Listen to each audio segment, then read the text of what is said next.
Welcome to the sun-bathed islands of the Adly Bay. At the middle of these warm waters sits the capital, Veli, the largest among all other cities in the bay and a true sight to behold. Rich in natural resources, bountiful fishing and favorable soil, the Adly Bay has boomed into a bustling paradise with boats coming and going with product in tow. Seaplanes and flying boats, an aeronautical invention only a few decades old and growing in popularity.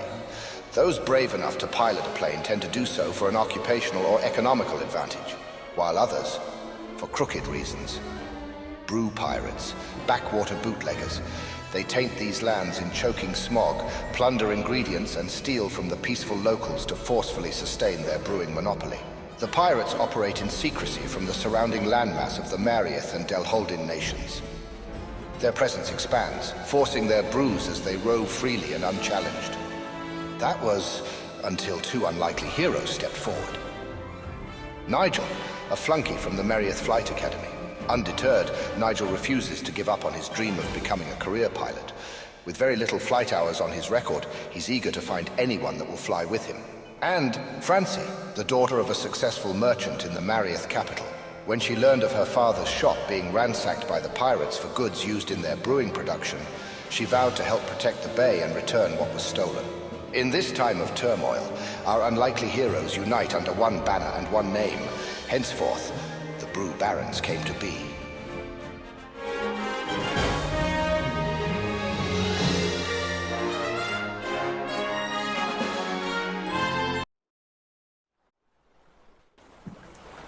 All right, we're here.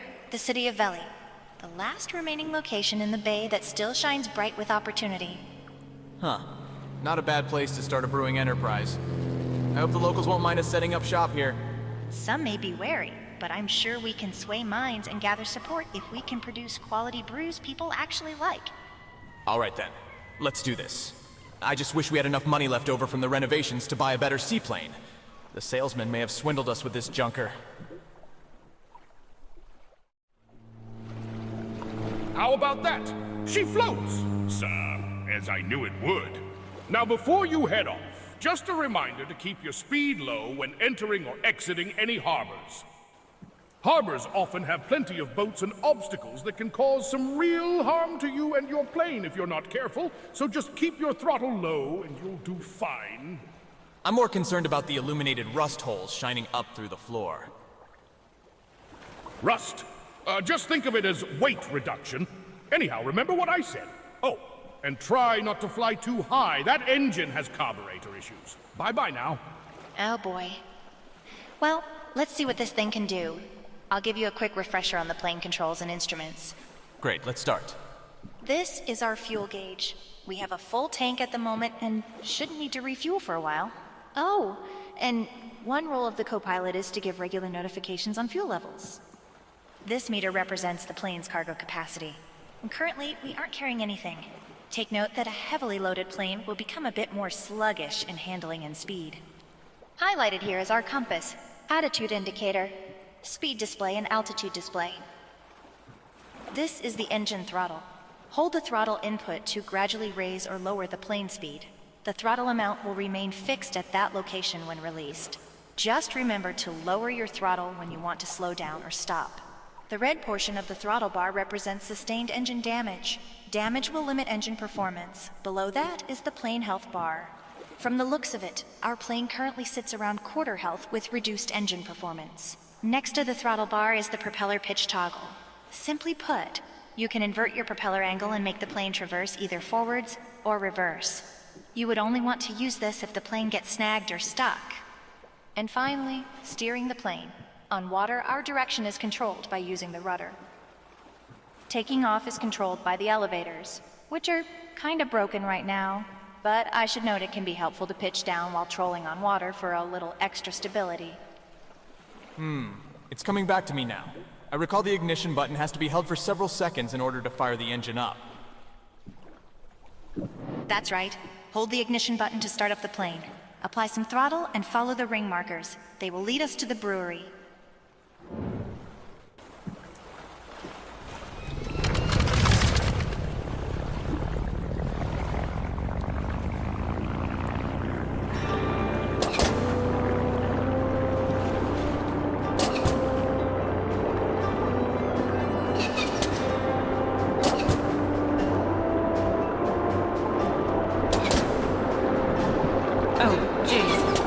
to people doing flying that monstrosity. Whoa! Check it out! Plane looks like it's about to sink at any moment.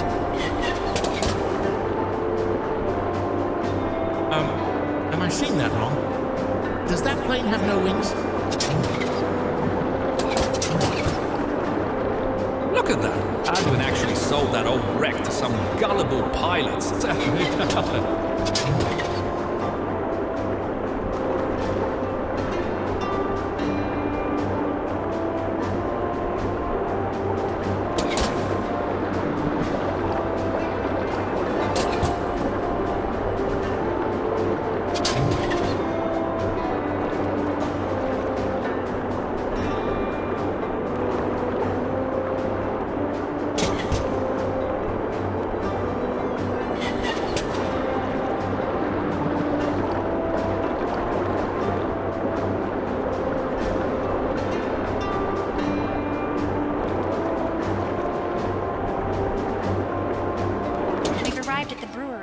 Welcome to our new base of operations. We own all 3 floors? Huh, not bad. Yep, it may look a little rundown right now, but it's just a matter of time before we turn this place into a grand establishment that strikes down the pirates' monopoly for good. The 2nd floor contains the actual brewery, while the 3rd floor sits mostly empty, waiting to be converted into a bar. And last, there's our plane hangar that resides at the bottom. See this golden square? This indicates a dockable location. This particular one will take us directly into our hangar. Always reduce your speed when maneuvering into a dockable location. Otherwise, you run the risk of overshooting and possibly crash. Got it. Now that we're here, let's get this plane inside and fix it up.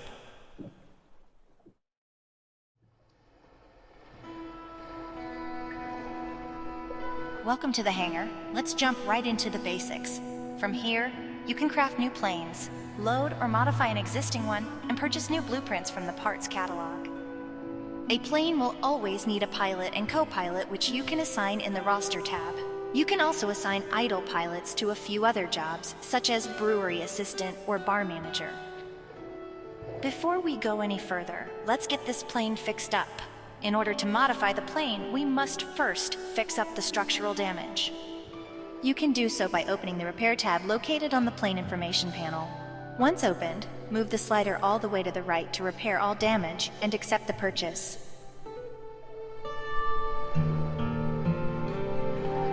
Now that the structural damage is repaired, we can construct some new wings. Start by opening the Modify tab.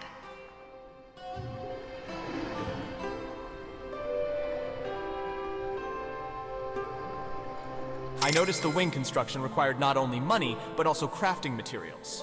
I'm sure we'll find more materials while venturing, so we should collect and bring them back. Anyways, I guess we're now ready to fly? Yep. In fact, I have a small delivery errand destined to a local bar on the other side of town. We can fly over there in no time. We're going to exchange a few bottles of old cider I have for a valuable piece of plane equipment. Let's start by moving all the bottles of cider from the brewery inventory into the plane inventory.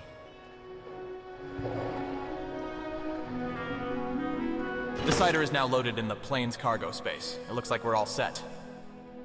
Right. Let's head out. You can undock from the exit menu shown here.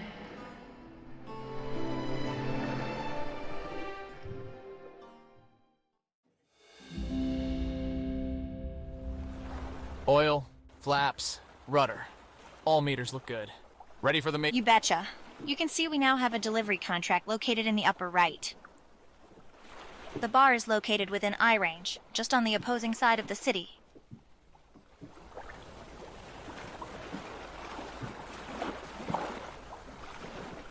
Take note of the gold docking square and small pier. Pilots should always plan their dock entry route and exit route ahead of time. You'll want to avoid approaching the pier head-on. You will almost certainly crash if you're traveling too quickly.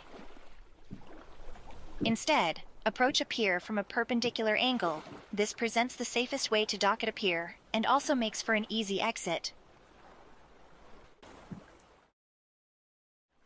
To help you approach at the correct angle, I've placed a series of rings. When you're ready, just follow them, and they will safely guide us to the delivery point. Use a little throttle and rudder to steer to the direction you want to take off, then speed up. Once you reach around 50 knots, Pull back lightly on the pitch control to take off. Once you're in the air, you can use the rudder to make small turns, or the ailerons to bank and make larger turns. Take note of the ring color as you approach them. Their color will suggest the ideal throttle percent for the smoothest commute. Yellow is 100% throttle. Red is 30% throttle, and 0% just before the goal. I'll remind you of appropriate throttle power mid-flight. Let's start up the plane, throttle up, and get to it.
Set 30% throttle now.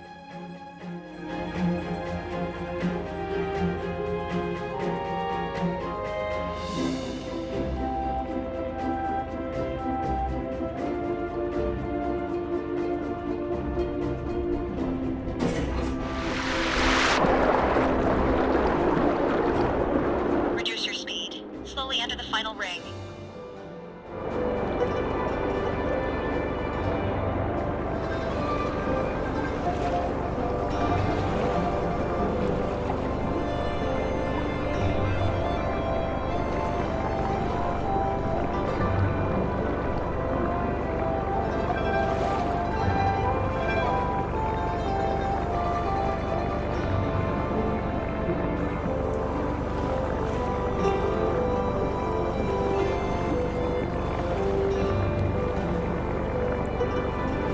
There! That didn't take long at all. See this animated symbol? This means we're in a dockable location. When the dock input is pressed, it will bring up the docking menu. You can press the dock button now. The docking menu comes with several options such as resting or managing your delivery contracts. For now, let's take the first option and enter the establishment to conduct the delivery.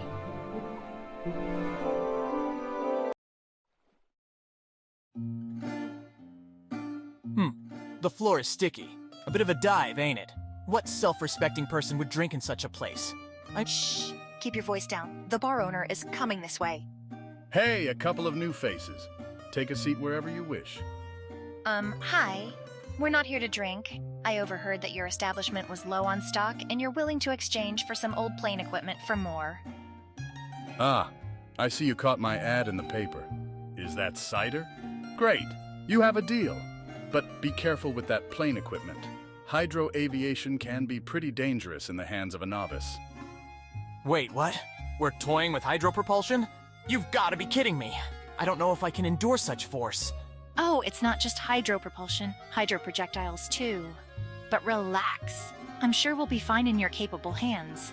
Besides, we'll need an advantage if we're going to stand up to those pirates. I can see you two have some grand plans on the horizon. That and your unsightly plane parked outside. Come, I'll help you rig up the equipment. One more adjustment here. And done. You're now set up to boost through the sky with a torrent of high-pressure water blasting behind you. You're also able to shoot water projectiles in front of you. Oh, geez. I lost track of time and got to get back to my bar. One last thing. If you're going to craft more brews, I might be willing to buy some more from you. But first I'll see how my patrons like that cider. Take care. Well, that's fortunate. We have our first brew client. Hopefully next time we can deliver him something better than that basic cider. Sounds good. There's ingredients scattered throughout the bay that we could collect and craft into all sorts of unique brews. Though first things first, we should cover the basics of plane abilities. Above the compass is the plane's ability bar. It displays the currently equipped ability and water meter. Plane abilities consume water from this meter when activated. Let's start by testing out the water boosting ability. It's great for hopping island to island at rapid speeds or gaining high altitude quickly. To use the ability, we must first refill the water tank. This will happen automatically when we are close to the water and traveling at around 40 knots or more. Once we have enough water, we can use the ability by pressing the primary ability input. Let's start by following the rings and getting into position. Once we're in position, I will give you the signal to hold down the boost ability and keep it held down.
I'm just a bit dizzy. I think flying at those speeds takes some getting used to. Check it out. We have a view of the whole island from up here. There's small clusters of apple trees all around. We can try collecting those for our brews. Shoot the apple trees with your water projectiles to knock their fruit off and swoop in to collect them. If a tree runs out of apples, move on to another. A depleted tree will grow back after several days elapse. You can switch to the water gun by cycling the primary ability. Head back down to a lower altitude when you're ready and test out the water projectiles. Sounds like a plan. Let's not forget to refill the water tank when necessary and stay within range of the island. Now let's collect 100 apples.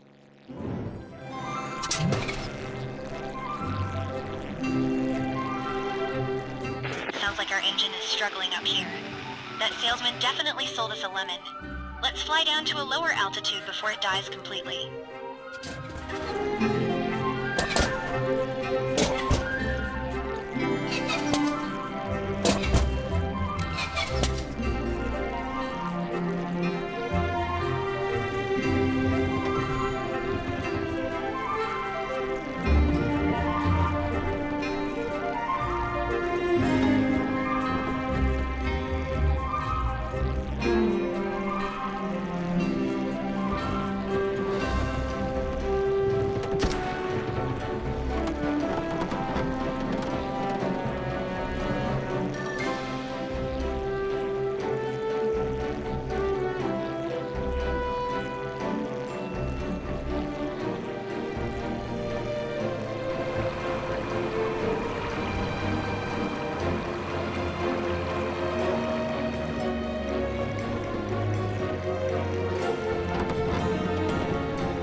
apples loaded in the plane. Next, we can head back to the brewery to process the apples. I'll place a marker to remind us where the hangar is located.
Back home in one piece and a cargo hull full of apples. Let's head up to the second floor brewery. You can access it from the exit menu.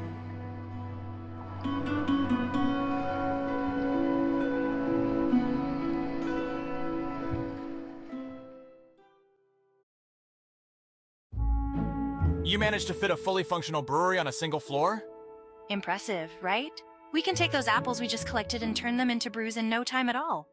The first thing we need to do is move the apples from the plain inventory into the brewery. You can open the inventory tab to make the transfer. Great. Now that the apples are available to be processed, I can quickly explain the brewery menus. Highlighted at the top are the brewery options. In addition to crafting new brews, you can also look up recipes, manage your back catalog, upgrade the brewery, and manage any delivery contracts. Let's start by opening the Create menu. The large metal pot is where we will blend all our ingredients. Highlighted is the brewery pot interface. It's used to measure percentage ratios of ingredients dispensed into the blending pot. It's important to know that only the top 3 ingredients in the pot of a sufficient quantity will count towards your brew outcome. So don't go throwing in a whole slew of different ingredients in, it won't do you much good. Beneath the ingredient percentages shows the value of your dispensed ingredients.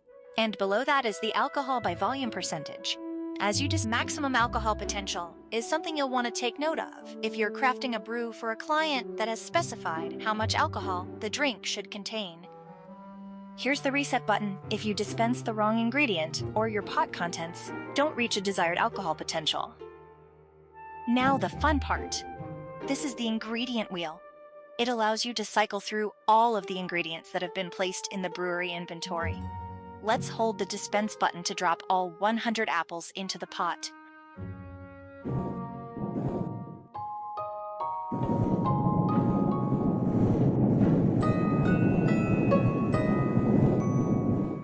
The ingredients will blend once a total of 100 units are dispensed. Next, we'll add yeast to the mixture, which will convert into alcohol. The more yeast you add will result in a higher alcohol content, but will never exceed its maximum alcohol potential. You can add yeast by holding down and releasing the scoop button. The longer the hold, the more yeast will be added. The process of adding yeast will stop if you hit the end button, or if the alcohol content of your pot reaches its max potential.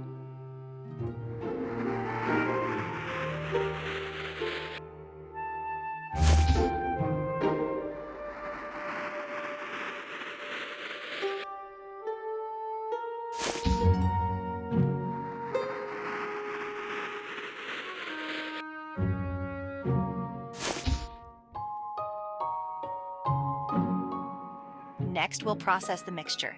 We can ferment, which will produce a higher yield of drinks with a low value and alcohol percentage. Or we can ferment and distill, which will produce lower yield with a higher value product and alcohol percentage. Take note that each method will produce a different type of brew. In this case, our apple mixture can either become a cider or a brandy depending on which method is taken. Let's choose fermenting and let the Brew-O-Matic work its magic.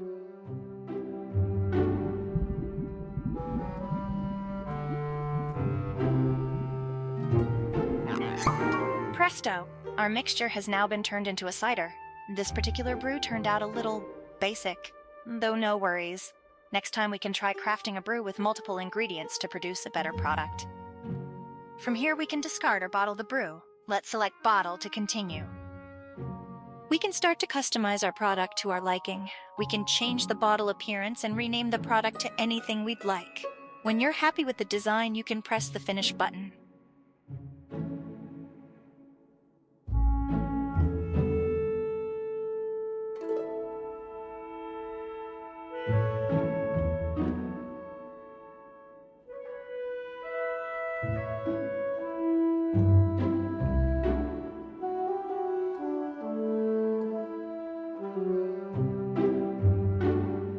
Our new cider brew will now appear under the My Products menu.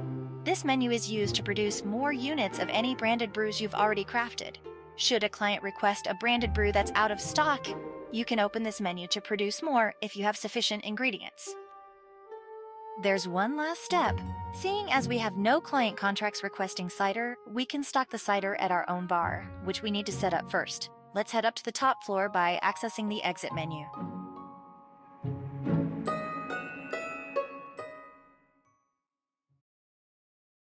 There used to be a bunch of old antiques collecting dust up here. It may not look like much and the floors creak terribly, but with enough effort we can turn this into a lively bar. One that's stocked full with our own brewed products? That would be great. We'll have to start with a basic tarnished floor plan for the time being. With enough funds, the bar can be renewed and polished. In doing so, it will gather our bar more fame. This is the fame meter. It will rise as we improve our bar and sell quality brews. With more fame comes more sales. It won't be easy, but our goal is to fill this meter and create a renowned top-tier bar that takes sales away from the pirates. In that case, we should style the bar accordingly to the types of brew we plan to sell. A bar patron that prefers cider might enjoy a rustic bar theme, whereas a wine drinker might prefer something more elegant. Sure. With all the chairs and antiques I found up here, it shouldn't take much for us to try out several bar themes. We can find a theme that best suits our brews. Let's start by choosing a theme for our bar. You can do so by opening the design panel. Next, let's think of a good name for the bar. Maybe a name that portrays an establishment of sophistication and class? I'll leave that up to you. The choice, type the name into the text box and press enter when you're done.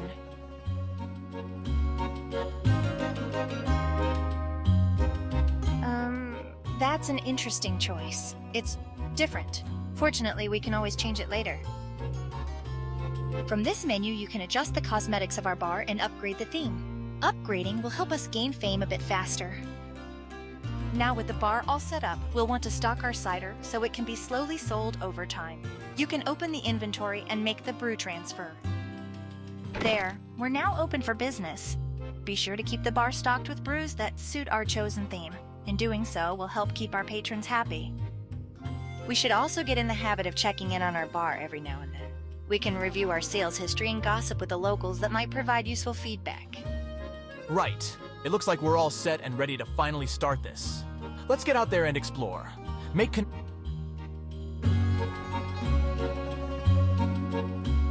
It looks like we have our first customer already. I suppose the word gets around fast in these sleepy places. If you want to talk to them, do so by clicking the gossip menu and selecting them. Welcome. I'm Francie, one of the proprietors of this new establishment. You look a bit troubled, almost like you need a drink. You can say that again. I'm Farmer Gus of the Island Farmers Association, though perhaps not for much longer. Those pirate ships and submarines won't let any of our cargo vessels through, so now our produce just goes unharvested in the fields. I know your pain. So too has my father's business been disrupted. That's one reason why I'm here in the Bay, to see if I can help break up their monopoly that has affected so many of us. Well, that's good to hear. Taking out their naval divisions would be a great start, but be careful. They look pretty dangerous. In the meantime, just help yourself to any of the crops in the fields around here. There are a couple of different types, so if you need to know any more about them, just ask. We're also short on farmhands. Most quit in fear. So I'll take any spare crops you have on hand and reward a few coin in return. Welcome to the grand opening of our bar. Can I offer you a drink? I'm Inspector Ruslana, Chief of Police and Brewing Standards Inspector for the City of Valais. I was the one that approved your permit application. So, I'm just here to make sure everything is in order as you open for business. Well then, consider it on the house for esteemed members of the law enforcement community. I really shouldn't since I'm on duty, but I suppose just this once. Thank you. Let's see how this tastes. Bland and tasteless. I don't think you'll stay in business for long if you keep serving drinks like this. I'm sorry to hear that. How can we make less boring drinks? Your drinks will be more interesting if you add different ingredients, but be careful to get the proportions right, or it will just come out like sludge. That outfit is causing me problems. They pose as a legitimate brewing company, but they've been using strong-arm tactics and intimidation to coerce the local bars to stock their products, which are garbage, by the way. I've managed to keep things in check around here, but in the outer islands, I've heard they have an absolute monopoly. So be warned that if you compete with them, you need to be prepared for a fight. You could invest into bar and brewery upgrades for greater returns. Or you can invest into your plane to pull off more efficient deliveries, battle pirates, or complete quests, to name a few. It's really up to you how you'd like to grow your company. I still haven't gotten the awful taste of that last one out of my mouth yet, so no thank you.